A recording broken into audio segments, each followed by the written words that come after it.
Kuki Inpi Sadar Hilna Kauba meeting the security gi miyoi amata yawba yare haina SP na phongdoragli. Social media platform da Kangpopi Area Protection and Development Committee KAPDC na Kangsup area da Kuki Sakhngdabna taba K Polen Kauba mafam asida tha sigi kontrada Manipur lenga ki makada service tawriba civil police MR amasong IRB da thabak tawriba Kuki masa singna Kuki Inpi Southwest Sadar Hill gi mifamda yawba yar haina Kangpopi district ki SP na ngarang notice ama thokre. Kangpopi gi SP na thokpa notification hai mifam asi lona yade masi oidaba mifamni kanagumba personal tingna mifam asi yawrabadi disciplinary action logani maramaduna lenga ki makada security uniform set pasing mifam asi yawdanaba notice asida pali. Indiana Kuki terrorist sing asi hui angawbaga pangkhak oide khanglabasu kayam kuina thadoktuna miyam chikhankhigadauri haina Justice Committee gi chairman Joychandra Kihanlkkhre phongdoragli. Justice Committee gi chairman Joychandra Kihanlkkhre Indiana sin Kuki narco terrorist sing asi hui angawbaga pangkhak oide haiba khanglabasu kayam kuina thadoktuna Manipur gi misam miyamda chikhankhigadauri haina Manipur miyamna India lengakta hangli. Wapham Justice Committee na Paring naina satharakpa 1950 Maudamathoi Anglo Manipur Warda akanba lanfam oikiba Silchar Kalamdagi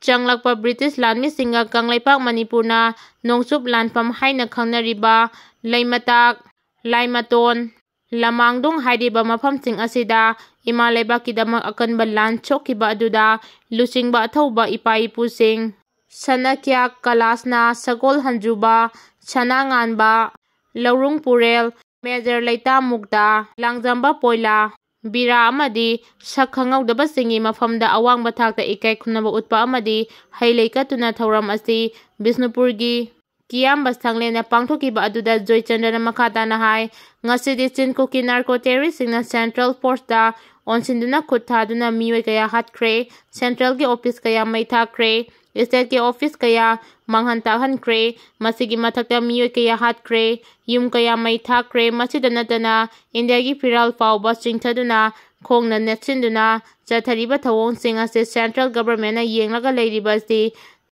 tin yothaba matam oire loinana mahana makhata na haikibada leibag ama chawkhatpada asoba thawrang lawriba MLA singna miyanga tanaraga thabak thawram tawdabadagi maranagi wakhalonda thabak thawram tawbadagi ngasidi Imalaibak kangkhong chaire Manipur gi yumlonariba Nagaland amadi Mizoram loinana Kuki MLA singna ngasi chu Kuki singi apambada thabak thawram tawri masi ekhoigi MLA singna makeup thokpa matam yore haiki Masa khangdaba email amadagi Guwahati High Court ta bom pokai halagani Kihanlkkhre asangi Guwahati High Court ta bom pokai hangani haina masa khangdaba email amagi khudangda Kihanlkkhre news report singi matung ina masang maming khangdaba account amadagi ngachi ayuk tharakpa email amada akiba si pirakkibani haidi mail adugi matung ina court complex manungda pokai hanbagi thodok ama thokalagani haiba phongdoki maduna maram oiduna court ki official singda mipaiba pokhankibaga loinana local authority na khongjel tuna ngakchenbagi thabak lokhatuna kupna yengsinbagi thabak chathaki haidi amaromda Guwahati police amasong special branch SP gi maikidagi su court complex ta changsinduna ngakchenbagi lokhatliba thabak sing adu yengsinki amaromda cyber crime expert singsu mikumna humchingna lehenkibaga loinana akiba pirakliba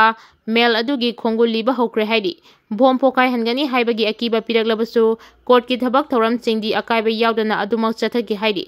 adum oinamak haudik fawbagi oinadi bom pokai hangani haibagi akiba pirakliba mail adugi chapchaba ama khangdopa ngamdana leiri haina news reporting asina makha tarakli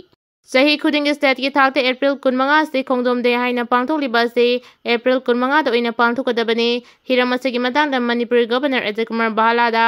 April 15 se khongdomde numit oina semdokpina ba aiba sirol piselagane haina khongdom Battles Memorial Committee Manipur gi maike dagi thamlagli ngase Manipur Press Club da pangthoki papawgi mifam amada khongdom Battles Memorial Committee Manipur gi Assistant Secretary Chongtham Tombana phongdokibani Mahangna makha taraduna hai khongjonggi lanfamda thawaina pontha pikhraba athoba singbu ikai khumnab utuna kumda lising amaga chamapan humdra manga dagi hauna sahi khudingi April 12 asibu khongdom numit haina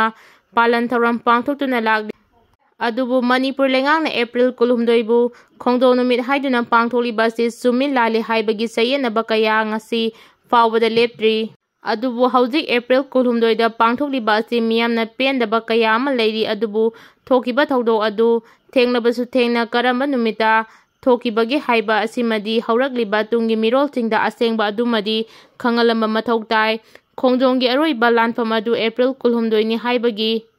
record ꯅꯠꯇ꯭ꯔꯒ document ꯑꯃꯠꯇ ꯂꯩꯇꯦ꯫ ꯈꯣꯡꯖꯣꯝ ꯂꯥꯟꯒꯤ ꯃꯇꯥꯡꯗ record ꯂꯩꯔꯤꯕ ꯑꯁꯤ ꯆꯩꯊꯥꯔꯣꯜ ꯀꯨꯝꯕꯥꯕꯗ ꯑꯃꯗꯤ British ꯔꯦꯀꯣꯔꯗꯇ ꯃꯌꯦꯛ ꯁꯦꯡꯅ ꯑꯣꯏꯔꯤ꯫ ꯃꯁꯤ ꯃꯨꯟꯅ ꯈꯪꯃꯤꯟꯅꯕ ꯑꯃ ꯆꯪꯏ꯫ ꯈꯣꯡꯖꯣꯝ ꯂꯥꯟꯒꯤ ꯃꯇꯥꯡꯗ ꯕ꯭ꯔꯤꯇꯤꯁꯀꯤ ꯔꯦꯀꯣꯔꯗ ꯑꯃꯗꯤ ꯂꯥꯟꯐꯝ ꯑꯗꯨꯗ ꯒꯣꯔꯈꯥ ꯂꯥꯟꯃꯤ ꯑꯃꯅ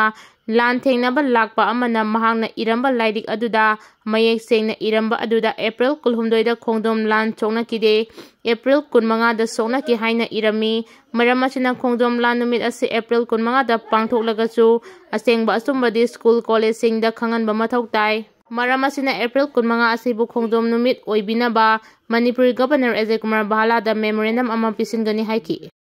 ꯃꯥꯂꯦꯝ ꯁꯤꯟꯕ ꯊꯨꯡꯅ ꯄꯥꯡꯊꯣꯛꯂꯤꯕ ꯋꯥꯔꯜꯗ ꯑꯥꯔꯊ ꯗꯦꯒꯤ ꯊꯧꯔꯝ ꯃꯅꯤꯄꯨꯔꯗꯁꯨ ꯄꯥꯡꯊꯣꯛꯈ꯭ꯔꯦ꯫ ꯃꯥꯂꯦꯝ ꯁꯤꯟꯕ ꯊꯨꯡꯅ ꯄꯥꯡꯊꯣꯛꯂꯤꯕ ꯋꯥꯔꯜꯗ ꯑꯥꯔꯊ ꯗꯦꯒꯤ ꯊꯧꯔꯝ ꯑꯃ ꯑꯣꯏꯅ ꯑꯀꯣꯏꯕꯒꯤ ꯁꯛꯇꯝ ꯀꯜꯂꯁꯤ ꯍꯥꯏꯕꯒꯤ ꯄꯥꯎꯖꯦꯜ ꯄꯨꯕ ꯁꯥꯏꯀ꯭ꯂꯣꯊꯣꯟ ꯑꯃ ꯗꯥꯏꯔꯦꯛꯇꯣꯔꯦꯠ ꯑꯣꯐ ꯑꯦꯟꯚꯥꯏꯔꯟꯃꯦꯟꯠ ꯀ꯭ꯂꯥꯏꯃꯦꯠ ꯆꯦꯟꯖꯅ ꯁꯤꯟꯗꯨꯅ ꯏꯝꯐꯥꯜ ꯁꯤꯇꯤꯒꯤ ꯑꯀꯣꯏꯕꯗ ꯄꯥꯡꯊꯣꯛꯈ꯭ꯔꯦ꯫ ꯀꯨꯝꯖꯥ 2030 ꯐꯥꯎꯕꯒꯤ ꯃꯅꯨꯡꯗ ꯁ꯭ꯇꯦꯠ ꯑꯁꯤꯒꯤ ꯑꯀꯣꯏꯕ ꯑꯃꯗꯤ ꯑꯏꯪ ꯑꯁꯥꯒꯤ ꯁꯛꯇꯝꯗ ꯆꯥꯎꯅ ꯑꯍꯣꯡꯕ ꯂꯩꯍꯟꯅꯕꯒꯤ ꯄꯥꯟꯗꯝ ꯊꯝꯂꯤ ꯍꯥꯏꯅ ꯄ꯭ꯔꯤꯟꯁꯤꯄꯥꯜ ꯁꯦꯀ꯭ꯔꯦꯇꯔꯤ ꯑꯔꯨꯟ ꯀꯨꯃꯥꯔ ꯁꯤꯡꯍꯅ ꯐꯣꯡꯗꯣꯛꯈ꯭ꯔꯦ꯫ ꯉꯁꯤꯒꯤ ꯁꯥꯏꯀ꯭ꯂꯣꯊꯣꯟ ꯑꯗꯨ ꯀꯪꯂꯥꯒꯤ ꯅꯣꯡꯆꯨꯞ ꯊꯪꯕ ꯊꯣꯡꯒꯥꯜꯗꯒꯤ ꯄ꯭ꯔꯤꯟꯁꯤꯄꯥꯜ ꯁꯦꯀ꯭ꯔꯦꯇꯔꯤ ꯑꯦ.ꯀꯦ. ꯁꯤꯡꯍꯅ ꯂꯝꯊꯥꯔꯕ ꯃꯇꯨꯡꯗ ꯀꯩꯁꯥꯝꯄꯥꯠꯇꯒꯤ ꯃꯌꯥꯏ ꯂꯝꯕꯤ ꯄꯤꯁꯨꯝꯊꯣꯡ ꯐꯥꯎꯗꯨꯅ ꯆꯤꯡꯉꯥ ꯃꯈꯥ ꯇꯥꯔꯕ ꯃꯇꯨꯡ ꯕꯥꯕꯨꯄꯥꯔꯥ ꯑꯃꯗꯤ ꯁꯟꯖꯦꯟꯊꯣꯡ ꯐꯥꯎꯗꯨꯅ ꯂꯥꯛꯂꯒ ꯏꯝꯐꯥꯜ ꯏꯁꯀꯤ ꯄꯣꯔꯣꯝꯄꯥꯠꯇ ꯂꯩꯕ directorate of environment and climate ꯆꯦꯟꯖꯀꯤ ꯂꯣꯏꯁꯪꯗ ꯂꯝꯊꯨꯡꯐꯝ ꯑꯣꯏꯈꯤ꯫ ꯁꯥꯏꯀ꯭ꯂꯣꯊꯣꯟ ꯑꯗꯨꯒ ꯃꯔꯤ ꯂꯩꯅꯅ ꯑꯦ.ꯀꯦ. ꯁꯤꯡꯍꯅ ꯃꯈꯥ ꯇꯥꯔꯗꯨꯅ ꯍꯥꯏ ꯑꯏꯪ ꯑꯁꯥꯗ ꯆꯥꯎꯅ ꯍꯣꯡꯂꯛꯂꯤꯕ ꯑꯁꯤꯗꯒꯤ ꯉꯥꯛꯊꯣꯛꯅꯕ ꯉꯝꯅꯕ ꯗꯥꯏꯔꯦꯛꯇꯣꯔꯦꯠ ꯑꯁꯤꯒꯤ ꯃꯥꯏꯀꯩꯗꯒꯤ ꯑꯋꯥꯡꯕ ꯊꯥꯛꯇ ꯍꯣꯠꯅꯔꯤ꯫ ꯖꯦꯅꯤꯝꯁ ꯍꯣꯁꯄꯤꯇꯥꯜꯗ ꯁꯣꯂꯔꯥꯏꯖꯦꯁꯟꯒꯤ ꯈꯣꯡꯊꯥꯡ ꯄꯥꯏꯈꯠꯄꯗ ꯅꯠꯇꯅ ꯎꯈ꯭ꯔꯨꯜꯗ ꯏꯀꯣ-ꯔꯦꯖꯤꯂꯤꯌꯦꯟꯠ ꯀ꯭ꯂꯥꯏꯃꯦꯠ ꯁꯦꯟꯇꯔ ꯍꯥꯡꯗꯣꯛꯈ꯭ꯔꯦ꯫ ꯗꯥꯏꯔꯦꯛꯇꯣꯔꯦꯠꯀꯤ ꯃꯥꯏꯀꯩꯗꯒꯤ ꯏ-ꯃꯣꯕꯤꯂꯤꯇꯤ ꯑꯣꯇꯣꯁꯤꯡ ꯐꯥꯎꯕ ꯌꯦꯟꯊꯣꯛꯄꯗ ꯅꯠꯇꯅ ꯗꯤꯁꯇ꯭ꯔꯤꯛ ꯈꯨꯗꯤꯡꯃꯛꯇ ꯋꯦꯗꯔ ꯁ꯭ꯇꯦꯁꯟ ꯍꯥꯡꯗꯣꯛꯂꯦ꯫ ꯃꯁꯤꯗ ꯅꯠꯇꯅ ꯑꯀꯣꯏꯕꯒꯤ ꯁꯛꯇꯝꯗ ꯁꯣꯛꯂꯣꯏꯗꯕ ꯈꯣꯡꯊꯥꯡ ꯀꯌꯥꯁꯨ ꯗꯥꯏꯔꯦꯛꯇꯣꯔꯦꯠ ꯑꯁꯤꯒꯤ ꯃꯥꯏꯀꯩꯗꯒꯤ ꯄꯥꯏꯈꯠꯅꯕ ꯁꯦꯝ ꯁꯥꯔꯤ꯫ ꯃꯤꯌꯥꯝꯅꯁꯨ ꯃꯇꯦꯡ ꯄꯥꯡꯕꯤꯌꯨ ꯍꯥꯏꯈꯤ꯫ ꯄ꯭ꯔꯤ-ꯄ꯭ꯔꯣꯒꯤ ꯅꯨꯄꯤ ꯂꯥꯟꯃꯤ ꯑꯃ ꯌꯥꯎꯅ ꯀꯦꯗꯔ 3 ꯐꯥꯒꯠꯄ ꯉꯝꯕꯇ ꯅꯠꯇꯅ ꯃꯈꯣꯏꯅ ꯐꯥꯖꯤꯟꯗꯨꯅ ꯊꯝꯂꯝꯕ ꯃꯤꯑꯣꯏ 2 ꯔꯦꯁꯀ꯭ꯌꯨ ꯇꯧꯕ ꯉꯝꯈ꯭ꯔꯦ꯫ ꯁꯦꯜꯒꯤ ꯗꯤꯃꯥꯟꯗꯒ ꯃꯔꯤ ꯂꯩꯅꯅ ꯃꯅꯤꯄꯨꯔꯒꯤ ꯂꯥꯜꯍꯧꯂꯨꯞ ꯑꯃ ꯑꯣꯏꯔꯤꯕ ꯄ꯭ꯔꯤ-ꯄ꯭ꯔꯣꯒꯤ ꯂꯥꯟꯃꯤꯁꯤꯡꯅ ꯐꯥꯖꯤꯟꯗꯨꯅ ꯊꯝꯂꯝꯕ ꯃꯤꯑꯣꯏ 2 ꯄꯨꯂꯤꯁꯅ ꯔꯦꯁꯀ꯭ꯌꯨ ꯇꯧꯈꯤꯕꯒ ꯂꯣꯏꯅꯅ ꯃꯤꯑꯣꯏ 2 ꯑꯗꯨꯕꯨ ꯐꯥꯖꯤꯟꯕꯗ ꯆꯦꯟꯅꯕꯅꯤ ꯍꯥꯏꯕ